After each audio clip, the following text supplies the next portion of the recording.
ఈ పిల్లవాడు పుట్టాడు, ఒక్క మాట నోటి వెంట రాదు. సంధ్యావందనాది ప్రక్రియలు కూడా చేయలేడు. తల్లిదండ్రులు తిట్టేటటువంటి తిట్లు వినలేక నేను మూర్ఖుణ్ణి, నాకేం రాదు, ఇటువంటి తండ్రి కడుపున చెడ పుట్టానన్న బాధతో ఆ పిల్లవాడు గ్రామాంతరం వెళ్ళిపోయాడు. అరణ్య మార్గంలో ప్రయాణం చేసి చేసి చేసి చేసి ఒక ఊరు చేరుకున్నాడు. నోరు విప్పితే అతనికి ఏం రాదని తెలిసిపోతుంది, అందుకు నోరు విప్పేవాడు కాదు. నదికి వెళ్ళడం, స్నానం చేయడం, వచ్చి కూర్చోవడం, అలా కూర్చోవడం. జపం చేయడానికి ఏమొచ్చు, పాపం ఏం రాదు, కూర్చునేవాడు అలాగా. అబ్బా, నిజంగా తపస్సు అంటే ఇందిరా, గొప్ప వ్రతనిష్టలో ఉన్నాడు, సత్యవ్రతుడు అని జనం పేరెట్టారు. ఎందుకంటే ఆయన పేరేమిటో ఆయన చెప్పలేదు, ఉతధ్యుడు ఆయన పేరు, తండ్రి పెట్టింది. నిజమైన తపస్సు అంటే ఈందే అని సత్యవ్రతుడు అని పేరు పెట్టి పళ్ళు తెచ్చేవారు, కాయలు తెచ్చేవారు, రకరకాలు తీసుకొచ్చేవారు. ఆయన ఏమనేవాడు కాదు, ఇలా అంటుండేవాడు, తింటుండేవాడు, కూర్చుంటుండేవాడు. ఆయన అలా కూర్చునుండగా ఒక రోజున ఒక వేటగాడు ఒక అడవి పందిని తరువుకుంటూ వస్తున్నాడు. ఇక అంత దూరంలో ఉందనగా దాని మీద బాణప్రయోగం చేశాడు. మీరు ఎప్పుడైనా బాణప్రయోగం చూశారో లేదో, నిజంగా బాణం వెళ్ళి తగలడం అన్నదోసారి చూస్తే ఇంత భయంకరంగా ఉంటుందా బాణప్రయోగం అనిపిస్తుంది. వెళ్ళి సగం దిగబడి ఊగుతుంది, అంతలా వెళ్ళి ప్రాణస్థానములను కొడుతుంది. అది వెళ్ళి అడవి పంది గుచ్చుకుంది. ఒకసారి శ్రీశైలంలో ఇష్టకామేశ్వరి దేవస్థానం దగ్గర అక్కడ ఉండేటటువంటి ఆ ప్రాంతంలో నివసించేటటువంటి తెగలకు చెందిన వారిని, అయ్యా ఓసారి బాణప్రయోగం చేసి చూపించండి అంటే, అప్పుడు నాతో ఉన్న వాళ్ళు కూడా చూశారు. ఆ ధనస్సులు తీసుకుని మేము కూడా బాణప్రయోగం చేశాం, చేయగలమేమో చూద్దామని.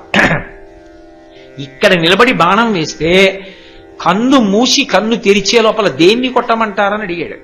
ఇలా చెట్టును కొట్టండి అన్నాం. కన్ను మూసి కన్ను తెరిచే లోపల బాణం వెళ్ళిపోయి చెట్టులోకి గుచ్చుకుని ఊగిందిలాగా. అంతలా బాణప్రయోగం చేస్తారు. అది వెళ్ళి ఆ అడవి పంది యొక్క మర్మస్థానంలో దిగబడింది. నిత్తురు ఓడిపోతోంది, వెనక వచ్చేస్తున్నాడు వేటగాడు.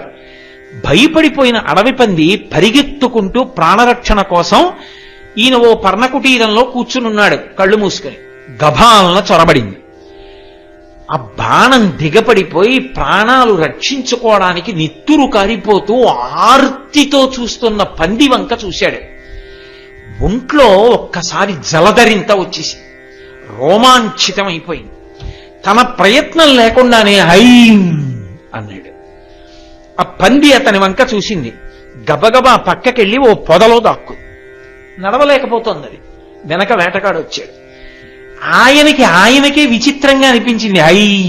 ఇది ఏమిటో బాగుందని అదే ఉద్విగ్నతతో అదే అక్షరాన్ని, అది బీజాక్షరం, సారస్వత బీజాక్షరం అని, అదే బీజాక్షరాన్ని ఓ పలికి ఆనంద తన్మయత్వంలో సమాధిలో కెడుతున్నాడు. వేటగాడు వచ్చాడు. అయ్యా, నేను అడవి పందిని బాణం వేసి కొట్టాను, ఇక్కడ ఎక్కడైనా ఉందా అని అడిగాడు. ఎంత శాస్త్రజ్ఞానం వచ్చేసిందంటే ఆయనకి, వెంటనే అన్నాడు, ఇప్పుడు అడవి పంది అక్కడ ఉంది అని చెప్తే చంపేస్తాడు. చంపేస్తే ప్రాణివహ జరుగుతుంది. చెప్పకపోతే భార్యాబిడ్డలు ఆకలితో బాధపడతారు. వేటగాడి విషయంలో చెప్పడమా చెప్పకపోవడమా ఏది ధర్మం? అన్ని ధర్మములలోకి గొప్ప ధర్మం ప్రాణిని రక్షించడం అని ఆయన అన్నాడు. అబద్ధము చెప్పలేదు, నిజము చెప్పలేదు. వేటగాడి వంక చూసి, యాపశ్యతి నసాబ్రూతే అబ్రూతే సనపశ్యతి అహో వ్యాధ స్వకార్యార్థిన్ కిం పృచ్ఛసి పునః పునః అన్నాడు. ఎందుకయా అన్ని మాట్లాడుగుతావు? ఏది చూసిందో అది చెప్పదు, ఏది చెప్పిందో అది చూడలేదు, ఎందుకు అడుగుతావు? వేరొక జంతువుని చూసుకో అన్నాడు. అంటే యాపశ్యతి నసాబ్రూతే, చూసింది కన్ను చెప్పదు, చూడనిది నోరు చెప్తోంది. చూడని నోరు చెప్తే ప్రమాణం ఎలా అవుతుంది? చూసిన కన్ను చెప్పదు కాబట్టి, కన్ను మాట్లాడదు కాబట్టి సత్యం చెప్పే అవకాశం లేదు. కాబట్టి వదిలేయి. ఇప్పుడు నేను సత్యం చెప్పానా, సత్యం చెప్పాడా? సత్యమే చెప్పాడు. చూసిన కన్ను మాట్లాడదు, మాట్లాడుతున్న నోరు చూడలేదు. కాబట్టి ఎందుకు నన్ను అడుగుతావు? కిం పృచ్ఛసి పునః పునః, ఎందుకని మాటలు అడుగుతావు? వెళ్ళి ఇంకో జంతువుని చూసుకో. ఏమిటో ఈయన అని వేటగాడు వెళ్ళిపోయాడు. పంది రక్షింపబడింది అని అనుకోవాలి మనం. ఇప్పుడు ఇంత పాండిత్యాన్ని అనుగ్రహించేసింది, మహావిద్వాంసుడైపోయాడు తరువాతి కాలంలో. అమ్మవారి పాదముల మీద వేసిన ఒక్క పువ్వు, ఆవిడికి చేసిన ఒక నమస్కారం, ఆవిడ వాహనం వెంట వెళ్ళడం, ఆవిడ పూజ చూడడం, అంత విశేషమైనటువంటి అనుగ్రహాన్ని కురిపించేస్తాయి. అందుకే ఆ తల్లి పూజకి, ఆ తల్లి యొక్క సేవలకి అంత గొప్ప ప్రాధాన్యత ఏర్పడింది. అమ్మవారిని ఒక్కొక్క రోజు ఒక్కొక్క రకమైనటువంటి అలంకారం చేస్తారు. ఒక్కొక్క రోజు ఒక్కొక్క మూర్తిగా ఉంటుంది. నిజానికి మనం ఆవిడ్ని అలా చూసుకుంటున్నాం, కానీ అసలు అలా అలంకారం చెయ్యనంత మాత్రం చేత ఆవిడ మూలతత్వానికి వచ్చినటువంటి భేదమేం ఉండదు. ఆ మూలతత్వమే అన్ని రూపాలు పొందుతోంది. కానది మనసుతో భావన చేసి మనం పూజ చెయ్యగలిగినా కూడా ఆవిడ యొక్క అనుగ్రహం కలుగుతుంది. అందుకే శారదా నవరాత్రులు అని పేరు, సరస్వతీ పూజ అని పిలుస్తారు. ఎందుకు సరస్వతీ పూజకంత ప్రాధాన్యత అంటే, సరస్వతీ పూజ అంటే విద్యార్థులు మాత్రమే చేసేది అని అనుకున్నారనుకోండి, ఖచ్చితంగా పొరపాటు. ఎందుకో తెలుసా? సరస్వతీ కటాక్షము దేంట్లోంచి ఉంటుంది? ఒక సైనికుడు ఉన్నాడనుకోండి, కత్తి తిప్పడంలో ఉంటుంది. ఒక ఏనుగు ఉందనుకోండి, అది మావటి మాట వినడంలో దానికి కటాక్షం ఉంటుంది. ఒక ఇల్లాలు ఉందనుకోండి, బాగా ఉండి పెట్టడంలో ఆవిడ యొక్క శక్తి ఉంటుంది. ఒక విప్రుడు ఉన్నాడనుకోండి, ఆయన జీవితం పంచాంగం మీద ఆధారపడుతుంది. ఒక సంగీత విద్వాంసుడు ఉన్నాడనుకోండి, ఆయన యొక్క నైపుణ్యం అంతా ఆ స్వరాలు, ఆ పక్కన ఉండేటటువంటి ఆ శృతి ఇచ్చేటటువంటి శృతి యొక్క స్థాయిని నిర్వచించి చెప్పగలిగినటువంటి పరికరం మీద ఆధారపడుతుంది. ఒక శిల్పి ఉన్నాడు, గులి మీద ఆధారపడతాడు. ఒక కుమ్మరు ఉన్నాడు, కుండలు చేసేటటువంటి సాధనం మీద ఆధారపడతాడు. ఒక చిత్రకారుడు ఉన్నాడు, కుంచె మీద ఆధారపడతాడు. ఇప్పుడు ఎవరి సరస్వతీ కటాక్షం ఇందులోంచి వచ్చింది? ఎవడికి ఏది సాధనమో అందులోంచి ఆయన కీర్తి వచ్చింది. ఒక రవివర్మకి గొప్పతనం ఎక్కడి నుంచి వచ్చింది? ఆయన పట్టుకున్న కుంచెలోంచి వచ్చింది. ఒక చిట్టిబాబు గారికి అంత పేరు ఎక్కడి నుంచి వచ్చింది? ఆయన వీణ వాయించడంలో వచ్చింది. బాలమురళీకృష్ణ గారికి అంత పేరు ఎక్కడి నుంచి వచ్చింది? ఆయన పాట పాడడంలో వచ్చింది. గణపతి స్థపతికి అంత పేరు ఎక్కడి నుంచి వచ్చింది? విగ్రహాలు చెక్కడంలో వచ్చింది. పంచాంగ రచయితల్లో కొంతమందికి అంత పేరు ప్రఖ్యాతులు ఎందుకు వచ్చాయి? వాళ్ళు సుముహూర్త నిర్ణయం అంత బాగా చేస్తారు కనుక వచ్చింది. ఒక పురోహితుడికి అంత మంచి పేరెందుకు వస్తుంది? స్వరంతో మంత్రం చెప్తాడు కాబట్టి వచ్చింది. ఒక ప్రవచనం చేసేవాడికి అంత పేరెందుకు వచ్చింది? అర్థమయ్యేటట్టు చెప్తాడు కాబట్టి వచ్చింది. కాబట్టి ఎవరికి ఏది ఎందుకు వస్తుంది? ఆయనకి ఏది ఉపకరణమో ఆ ఉపకరణమే సరస్వతీ కటాక్షమునకు కారణమై కీర్తికి కారణమైంది. బా, ఎక్కడికైనా వెడితే ఏమి సహించదండి. పెద్ద ఇబ్బంది ఏమిటంటే అదంత అమరికగా అంత బాగా వండుతుంది, దాని చేతి వంటకు అలవాటైపోయి బయట ఎక్కడ తినలేను అంటాడు ఒక్కొక్క ఆయన. ఇప్పుడు ఆయన అంత వశపడిపోయేటట్టుగా ఆవిడ వండగలుగుతోంది. ఇప్పుడు ఆవిడ సరస్వతీ కటాక్షం ఆవిడ చేతి అట్లకాడలో ఉంది, విద్యార్థికి కలంలో ఉంది. ఇప్పుడు సరస్వతీ పూజ ఎవరు చెయ్యాలి? ఒక్క విద్యార్థులు కాదు, ప్రతి వాళ్ళు సరస్వతీ పూజ చెయ్యాలి. అందరూ ఆ రోజున సరస్వతీ పూజ చేస్తారు. ఇంట్లో అయితే పాయసం నివేదన చెయ్యాలి. బయటికి వస్తే తేనె నైవేద్యం పెట్టి దేవస్థాన ప్రాంగణాల్లో ఇస్తారు. పాయసం నైవేద్యం పెట్టకూడదని నియమం ఏం లేదు. కానీ కొన్ని వేల మందికి సరస్వతీ పూజ చేసేటప్పుడు తేనె ప్రసాదంగా ఇస్తారు. ఇంత వైభవాన్ని ఇవ్వగలిగినటువంటి నవరాత్రులు శారదా నవరాత్రులు. ఇంత కటాక్షాన్ని కురిపించేసేటటువంటి తల్లి, మనం ఏమీ మాట్లాడక్కర్లేదు. ఆవిడ వంక చూస్తే చాలు, అసలు జీవితానికి ఏమి ఇవ్వాలో అది ఇచ్చేస్తుంది. పణత్కాంచీరామాకరికలభ కుంభస్తననత పరిక్షీణా మధ్యే పరిణత శరచంద్రవదన ధనుర్బాణం పాశం శృణిమపి దధానా కరతలైః పురస్తాదస్తాం నహ పురమధితురహో పురుషిక అంటారు శంకర భగవత్పాదులు. ఆవిడ పౌర్ణమి చంద్రబింబం ఎలా ఉంటుందో అటువంటి ముఖంతో, సన్నని నడుముతో, కొన కాంచీదామ చిరుగంటలు కలిగినటువంటి వడ్డాణం పెట్టుకుని ఉంటుంది. ఆవిడ నడిచి వెడుతూ ఉంటే ఎన్ని మంగళధ్వనులు వినపడతాయంటే ఆవిడ చేతి గాజుల సవ్వడి, ఆమె పెట్టుకున్నటువంటి మంజీరములకు ఉన్నటువంటి మువ్వల చప్పుడు, ఆమె వడ్డాణములకున్నటువంటి చిరుగంటల శబ్దం, ఆమె పెట్టుకున్నటువంటి ఆభరణములు ఒకదానితో ఒకటి ఒరుసుకున్నటువంటి మంగళధ్వనులు. పోతన గారు భాగవతంలో కదిలిన బాహుపద క్రమంబున రమమసూపెడి నూపు రములవాణి అంటారు. ఆయన శ్రీమన్నారాయణుడు ఇలా అంటే ఆయన కంకణములు కదిలి ఒకదాంతో ఒకటి తగిలి కనకన కనకన చప్పుళ్ళు వస్తాయి. అమ్మవారు నడుస్తుంటే అమ్మవారు వేసుకున్నటువంటి ఆభరణములు ఇలా చెయ్యెత్తినప్పుడు ఆవిడ రత్న కంకణములు గాజులు ఒకదాంతో ఒకటి తగిలి చప్పుళ్ళు వస్తాయి. అయ్యాదిమశక్తి సంయమీవరాయుటు రమ్మని వీచ హస్త సంజ్ఞాదరవీల రత్న కటకాభరణములు గల్లు గల్లనంటారు కాశీఖండంలో. ఆ తల్లి ఇలా అంటే ఆవిడ చేతికి పెట్టుకున్నటువంటి రత్నాలతో కూడుకున్న గాజులు, ఆ కేయూరములు ఇవన్నీ కలిపి కణకణ కణకణ ధనులు వస్తాయి. అటువంటి తల్లి 4 చేతులలో, క్రింది 2 చేతులలో చెరుకు విల్లు పట్టుకుంటుంది, 5 పుష్పబాణాలు పట్టుకుంటుంది. అదే ఆ పై చేతులలో ఆ కింది చేతుల దగ్గరికి వచ్చేటప్పటికి చెరుకు విల్లు 5 పుష్పబాణాలు, పైకి వచ్చేటప్పటికి పాశం పట్టుకుంటుంది, అంకుశం పట్టుకుంటుంది. ఎందుకు? వాటి వంక చూస్తే చాలు అనుగ్రహం.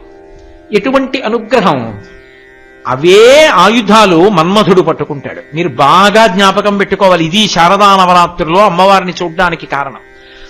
అదే చెరుకు విల్లు, అదే 5 బాణాలు ఆయన పట్టుకుంటాడు. అరవిందము, అశోకము, నవమల్లికము, చూతము మొదలైనటువంటివి.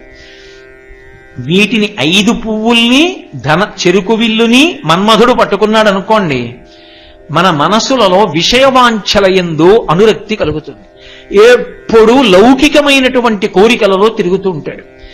ఇవే ఆయుధాల్ని అమ్మవారు చేత్తో పట్టుకుంది అనుకోండి, ఏమి మనిషిలో ఏం మార్పు వచ్చేదు. కానీ శబ్ద స్పర్శ రస రూప గంధములనేటటువంటివి 5 పువ్వులు. ఈ 5 పువ్వులు చెరుకు విల్లు మనస్సు. మనసు ఈ చెరుకు విల్లు మన్మధుడి చేతిలో ఉంటే ఎప్పుడు తీపి తీపిగా ఉండేటటువంటి విషయ సుఖములలో తిరుగుతాడు. అమ్మవారి చేతుల్లోకి వచ్చిన వాటి వంక చూస్తే వెంటనే శబ్ద, ఎప్పుడు భగవత్ సంబంధమైనటువంటి విషయములను వినాలనేటటువంటి అనురక్తి చెవులకు కలుగుతుంది. కాబట్టి శబ్ద స్పర్శ, అమ్మవారి కోమలమైనటువంటి పాదములు ముట్టుకోవాలని, సువాసిని పూజ చెయ్యాలని, బాలపూజ చెయ్యాలని, అమ్మవారి పాదాల మీద పసుపు వెయ్యాలని, కుంకం వెయ్యాలని మనసు ఉవ్విళ్ళూరుతుంది. స్పర్శ, రస. ఇంతకుముందు తనకేది కావాలంటే అది తినేవాడు వండుకుని. ఇప్పుడు అమ్మవారికి నైవేద్యం పెట్టి అమ్మవారి యొక్క శేషంగా తినడాన్ని ఇష్టపడతాడు. కాబట్టి రస, రూప. ఇంతకుముందు తన మనసుకి నచ్చింది చూసి సంతోషపడిపోయేవాడు. ఇప్పుడు భగవంతుని యొక్క రూపాన్ని చూసి మురిసిపోతాడు. ఎక్కడెక్కడ ఏ తేజస్సు కనపడినా అది పరమేశ్వరుడు యొక్క తేజస్సే అని మురిసిపోతూ ఉంటాడు. అలాగే గంధ. పూర్వం వాసన వస్తే తనకి ప్రీతిపాత్రమైన వాసనల కోసం వెంపర్లాడేవాడు. ఇప్పుడు మల్లెపూలు తీసుకొచ్చి చటుక్కున భార్యకి ఇవ్వడు, అమ్మవారి పాదాల మీద పెట్టి తీసి భగవతి ప్రసాదం అలంకరించుకోబోయ్ అంటాడు. అంటే ఇప్పుడు ఏమైంది అంటే అదే వాసన కానీ భగవత్ ప్రసాదంగా అనుభవిస్తున్నాడు. ఈ 5 శబ్ద స్పర్శ రసరూప గంధములు 5 కూడా చెరుకు విల్లు మనసుతో కలిసి భగవంతుడి వైపుకి తిరిగేటట్టుగా భక్తి పాశాలు వేసి దగ్గరికి లాగి, కోపం కోపం కోపం అనేటటువంటి కోపం మీద కోపం వచ్చేటట్టుగా చేసి, ఆ కోపం అనేటటువంటి దుర్లక్షణాన్ని పోగొట్టి శాంతినిచ్చి, అమ్మవారి పాదముల యందు అనురక్తినిచ్చి తానే మనని తన వైపుకి లాక్కుంటుంది. అలా చెయ్యడమే అమ్మవారు చేసేటటువంటి మహోపకారం. శారదా నవరాత్రులలో అలా ఉన్న భగవతి వంక ఒక్కసారి చూస్తే విశేషమైన అనుగ్రహాన్ని ఇచ్చేస్తుంది. అసలు శారదా నవరాత్రుల్లో అమ్మవారిని ఆరాధన చెయ్యండి అని ఎందుకంత గట్టిగా చెప్తారో తెలుసా? ఈ కాలము పరమ ప్రమాదకరమైనటువంటి కాలము. 6 ఋతువులు. 6 ఋతువులలో 2 ఋతువులు యమధర్మరాజు గారి యొక్క కోరలుగా చెప్పబడ్డాయి. ద్వావృతు యమదంస్ట్రాఖ్యానూనం సర్వజనేషు వైః వసంతాశారదావే వాజననాశకరావుభౌ. విపరీతమైనటువంటి అశాంతి, కోట్ల సంఖ్యలో ప్రజలు పడిపోతూ ఉండడం, అంటురోగాలు ప్రబలిపోవడం, వాహన ప్రమాదాలు జరగడం, నీళ్లు కలుషితమైపోతూ ఉండడం, ఇటువంటివన్నీ జరిగేటటువంటి ఋతువు శరదృతువు. శరదృతువులో ప్రమాదములు పొటమరించి మీద దాడి చేస్తాయి. అదే వసంత ఋతువులో అలా ఉండదు. వసంత ఋతువు ఆరోగ్యాన్ని కాపాడుతుంది. అందుకని శరదృతువులో ఆ వసంత ఋతువు బాహ్యంలో సౌందర్యంగా ఉంటుంది, కానీ వసంత ఋతువు కూడా మనుష్యుల్ని పడగొట్టడంలో అంతే ప్రమాదకరమైనవి. ఈ రెండు ఋతువులు యమధర్మరాజు గారి యొక్క రెండు కోరలుగా చెప్పబడ్డాయి. శరత్కాలం వచ్చింది అంటే ఇప్పుడు దాటిపోయి ఇక రేపొద్దున్న అమావాస్య తిథి విడిపోయి పాడ్యమి ప్రవేశించింది అంటే యమధర్మరాజు గారి యొక్క ఒక కోర బయటికి రావడం మొదలవుతుంది. ఆ కోర బయటికి వచ్చినప్పుడు అది మన గ్రామాన్ని కబళించకుండా, మన కుటుంబాన్ని, మన వాళ్ళు ఎక్కడున్నా, 4 కాళ్ళున్నవి 2 కాళ్ళున్న వాళ్ళు అన్ని చోట్ల అందరూ సుఖంగా ఉండాలి అంటే భగవతి యొక్క ఆరాధన చెయ్యండి అని శాస్త్రం విధించింది. అందుకని శరత్కాలంలో అమ్మవారి యొక్క ఆరాధన నవరాత్రులుగా చేసి తీరాలి. బాహ్యమునందు రక్షణ, ఆంతరమునందు రక్షణ, పైగా అమ్మవారి యొక్క అనుగ్రహాన్ని విస్తారంగా వర్షింపచేయడానికి ఎన్ని రకములైనటువంటి ఉపచారములు చెయ్యవచ్చో, ఎన్ని రకములుగా అమ్మవారి యొక్క సేవలు చెయ్యవచ్చో శాస్త్రమే నిర్ణయం చేసింది. అటువంటి ఉపచారములతో, అటువంటి ఆ హవనంతో, అటువంటి అభిషేకాలతో ఆ కార్యక్రమాలు నిర్వర్తింపబడినప్పుడు భగవతి పరమప్రసన్నురాలై అంగరక్ష కట్టి తన వాణ్ణి ఉద్ధరించుకుని తన బిడ్డడికి తల్లిగా నిలబడి చెక్కు చెదరకుండా, ఏ ఇబ్బంది కలగకుండా కాపాడుకుంటుంది ఆ తల్లి. అటువంటి దయాస్వరూపిణి. ఆ కాలమునకు విరుగుడేది అంటే అమ్మవారి పాదమే. అందుకే అమ్మవారి పాదాలు పట్టుకోవడానికి శారదా నవరాత్రులు అత్యంత ఉపయుక్తములు కావాలి. అందున ఆవిడ ఈ భూమి మీద తిరిగేటటువంటి రూపం గోస్వరూపం. ఆ గోపూజతో కార్యక్రమాలు ప్రారంభమవుతాయి.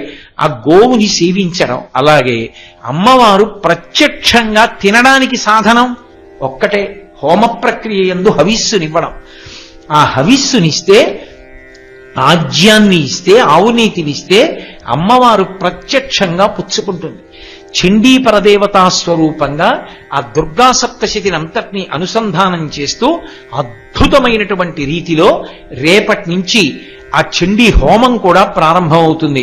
చక్కగా ఆ హోమంలో కూర్చుని ఆ మంత్రాలు వింటే చాలు, ఆ సంకల్పంలో ఆ గోత్రనామాలు వినపడితే చాలు. భగవతి వాళ్ళందరూ ఇచ్చినటువంటి హవిష్యాన్ని తిన్నట్టు, ఆమె యొక్క అనుగ్రహం చేత అంగరక్ష కట్టుకున్నట్టే, ఏ బెంగా ఉండదు. అందుకే రూపాయి కట్టకపోయినా అందరూ చండీ హోమం చేయించుకోండి, డబ్బుతో ప్రమేయం లేదు అని చెప్పడానికి కారణం అదే. కాబట్టి ఈ ఉపన్యాసం పూర్తి చేసిన తరువాత నేను మీతో రేపు ప్రారంభమయ్యే కార్యక్రమం గురించి కొద్దిగా ముచ్చటిస్తాను. దయచేసి అలాగే కూర్చోండి. మంగళాశాసనపరై మదాచార్య పురోగమై సర్వైశ్చ పూర్వైరాచార్యై సత్కృతాయాస్తు మంగళం. మంగళం కోసలేంద్రాయ మహనీయ గుణాత్మనే చక్రవర్తి తనూజాయ సర్వభౌమాయ మంగళం. ఉమాకాంతాయ కాంతాయ కామితార్థప్రదాయినే శ్రీగిరీశాయ దేవాయ మలినాథాయ మంగళం. సర్వం శ్రీ ఉమామహేశ్వర పరబ్రహ్మార్పణమస్తు. స్వస్తి.